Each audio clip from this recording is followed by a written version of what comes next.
Bismillah ar-Rahman ar-Rahim. In the name of Allah, the most beneficent, the most kind. I wanted to take a few minutes of your time today to say Ramadan Mubarak. May Allah bless us all with a spiritual and blessed month. Our fastings be accepted, our ibadats be raised to heaven every single night, and we be kind of our hearts and mindful of our tongues. In our series to introduce some of the converts in the recent years, MCC is trying to focus every Saturday on one person who has impacted one of us in our personal way or in our mosque. And today I have the pleasure of introducing you to one of my favorite people, Georgia. So Georgia plays many roles in my life. She's my mentor because although she's much younger than I am, she has taught me that once you set your mind to be guided towards Allah subhanahu wa ta'ala, you find ways towards Him. And He opens doors of ease and mercy and raises you. She inspires me to be a better Muslim every day, and I hope her story will inspire you as well.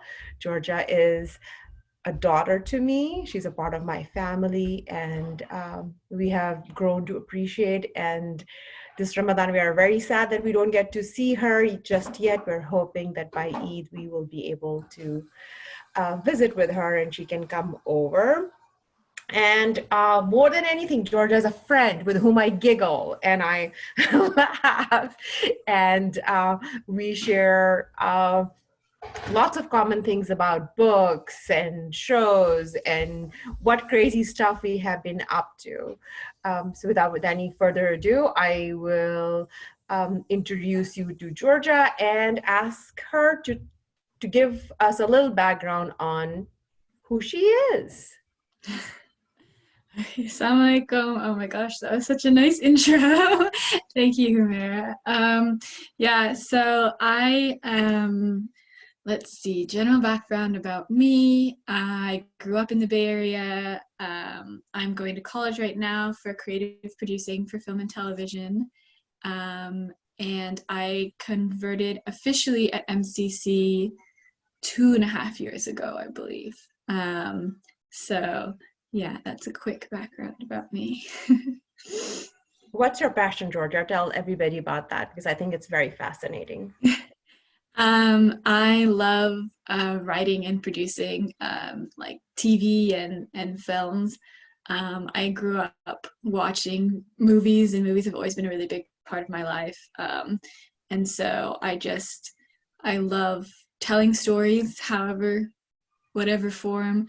And representation is also really important to me. So I hope to be able to write and tell lots of different people's stories so people can see themselves on screen. And I'm very excited for Georgia to step into this field. I think Muslim representation by a female is definitely needed, and we're very excited to soon see in the credits Georgia's name and go cheer her on. So please keep her in your duas. So today, because it's Ramadan, it's the actually first of Ramadan, right after Jummah Salah, that we are sitting to chat. And so Georgia, I just wanted to ask you, what was your first Ramadan like? What was good? What was hard? You know, tell us a little bit about your first experience.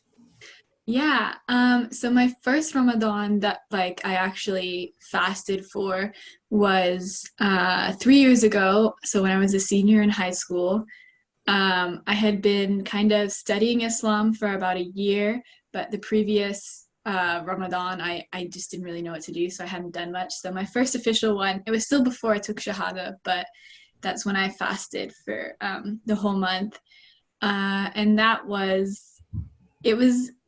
it was good, and it was also very hard because I was not connected to any community yet. I hadn't really found a masjid that I felt kind of comfortable and at home in. So most of the month was just me fasting by myself in my house, and it was it was senior year, and it was graduation, and it was all the senior year things that were happening. And so alhamdulillah, I still managed to like fast through all of those. And my friends were very, very supportive. They, I think, made me feel very they never, you know, made fun of me or anything for fasting. They were always very encouraging. They always would count me down until Maghrib time. Like they would make a really big thing out of it, and like, oh yay, she can finally eat. And it was just kind of a joke that like whenever we would go somewhere to the movies or we'd go to an event, I would just have a massive amount of food in my bag so that when Maghrib time hit, I just straight up brought out like a Tupperware of like rice and beans and like a massive water bottle, and was just like, wherever we are, it doesn't matter. I'm gonna start eating now because I'm hungry.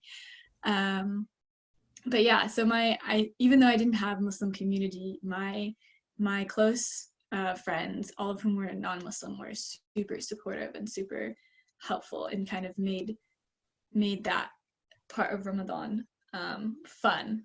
And I think it's near the end of that Ramadan that I actually reached out to MCC East Bay, and that is when I got connected with Munir and Humaira. And so that was really great, and I wish I had done that sooner. But yeah.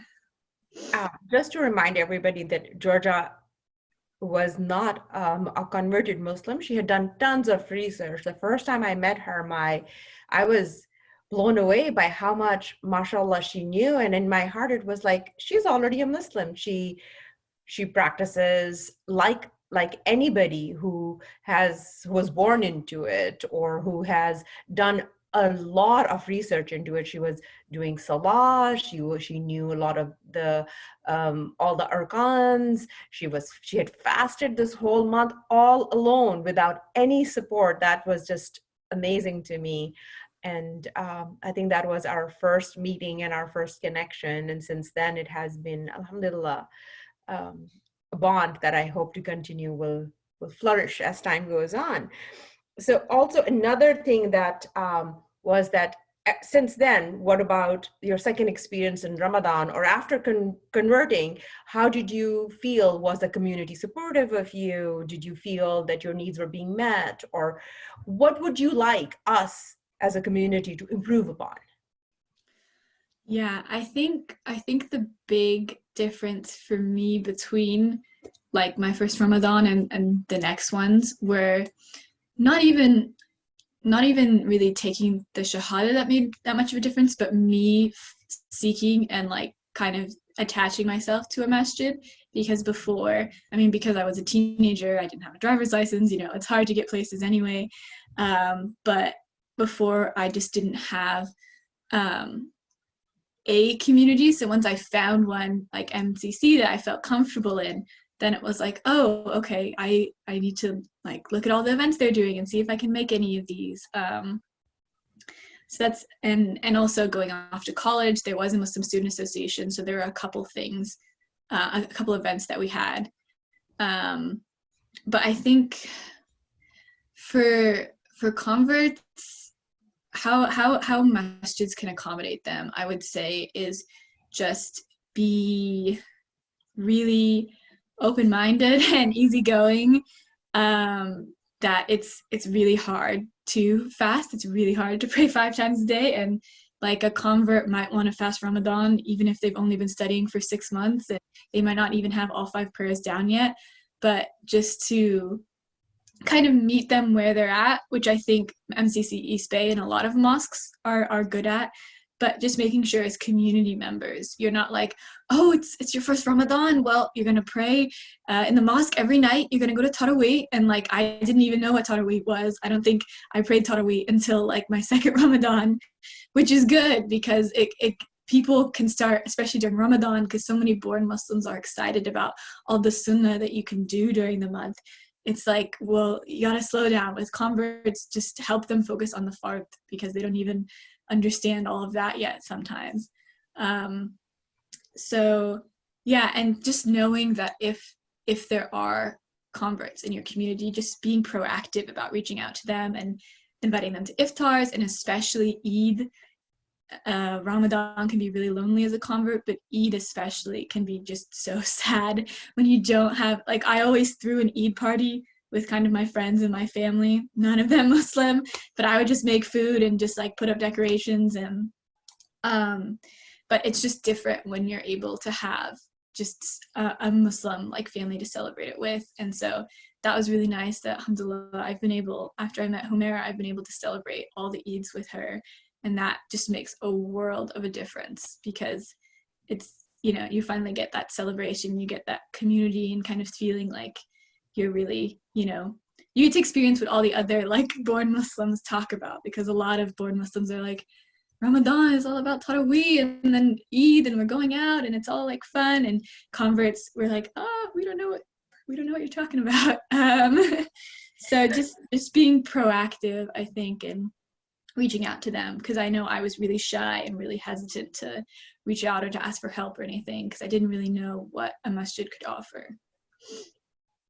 Those are some valuable gems that you have sent our way, and I hope that the community, not only of Pleasanton, but other mosques, do embrace that and are more welcoming and connect converts to families, you know, so that they have their own little, they have a bigger community, and then they have a smaller family that they can connect to, call upon, go break bread with, and stuff like that. It has been an immense pleasure having you every Eid with us since then.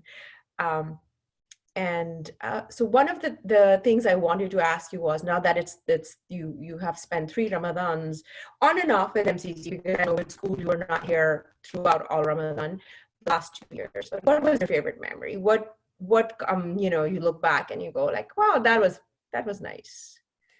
Yeah, I thought I had to think a lot about this question, because I was like, oh my gosh, I have to run through everything. But I think what clearly stands out in my mind is last year Ramadan was finally like kind of during the school year. It'd been mainly in summer, but last year kind of half of it was in the school year. And so my school's Muslim Student Association put on just a massive iftar for kind of the whole university Muslim community, and that was probably just the best experience, because it was an iftar where I finally like knew everyone because even going to MCC, going to all their events, mashallah, just great events, but just because I am not able to spend a lot of time at MCC, I just don't know people that well, especially people my age.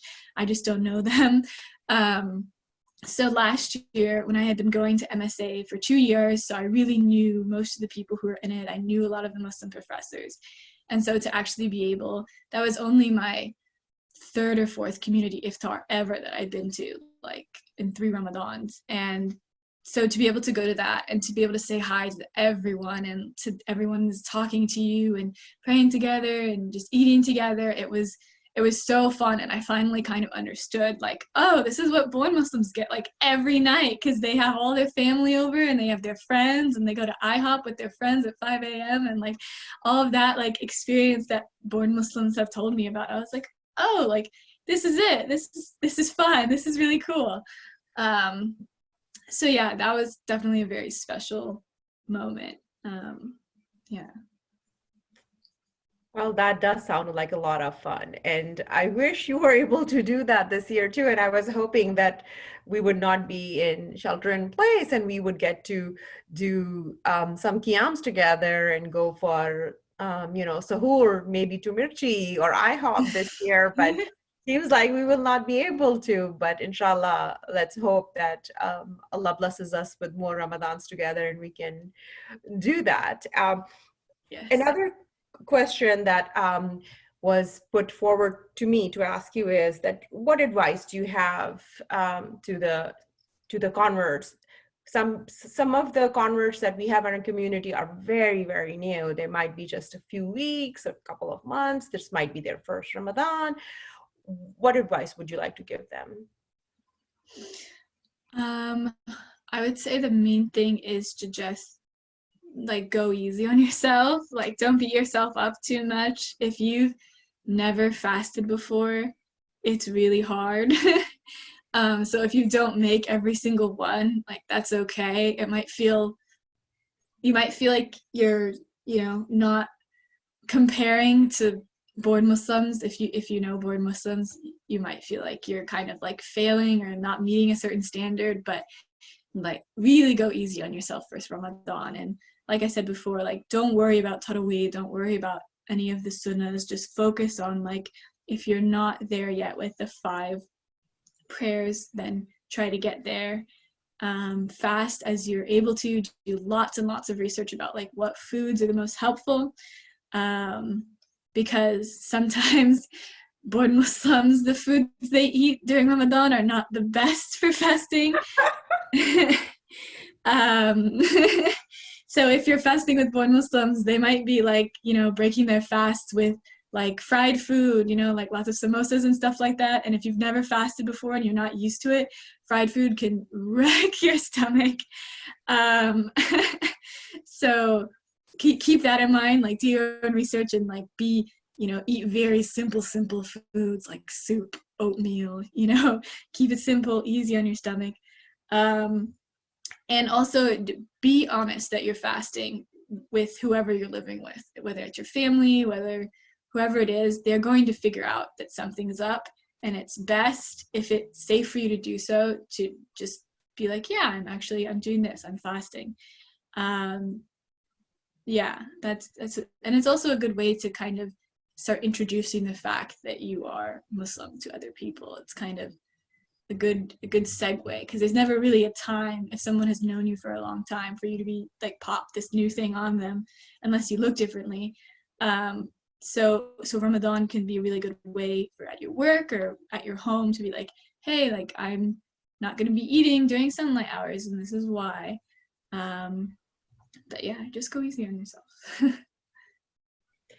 Tell me, how is this Ramadan coming along with shelter in place, being at home, still have school, full on finals coming up, not being able to come to the mosque? How are you handling all of those stresses?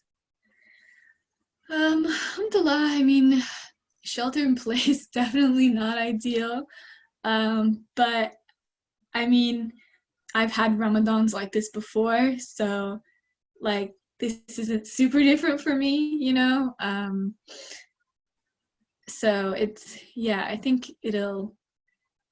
I wish, of course, that I could go to the masjid more. Now that I have a driver's license, I can drive. I could have gone any time. I was thinking about that. I was like, but it's okay, alhamdulillah. Yeah, so I think this Ramadan it's gonna be different for all of us, but not too different for me. And I think I'm just trying to focus on, yeah, just going easy on myself. Are there any lectures or any programs that you're excited to listen to during this Ramadan? I made a playlist of lectures. My goal, inshallah, was to kind of listen to like one lecture every day from like a bunch of different places. But this Ramadan, all my lectures are ustadas and sheikhas, so they're all women that I'm listening to. And I really, sometimes if you don't know the scholars, you really have to dig through YouTube to find these. But I think part of like the last year, I've definitely struggled with my faith and feeling a little bit disconnected. And I think one way as sisters that we can reconnect is, being able to listen to female scholars and that, because I think for any women converts, when I was converting, I listened to kind of all like the internet famous like sheikhs and all of that, which is not a bad thing, but I got one very specific point of view of Islam, and it was always from men's point of view.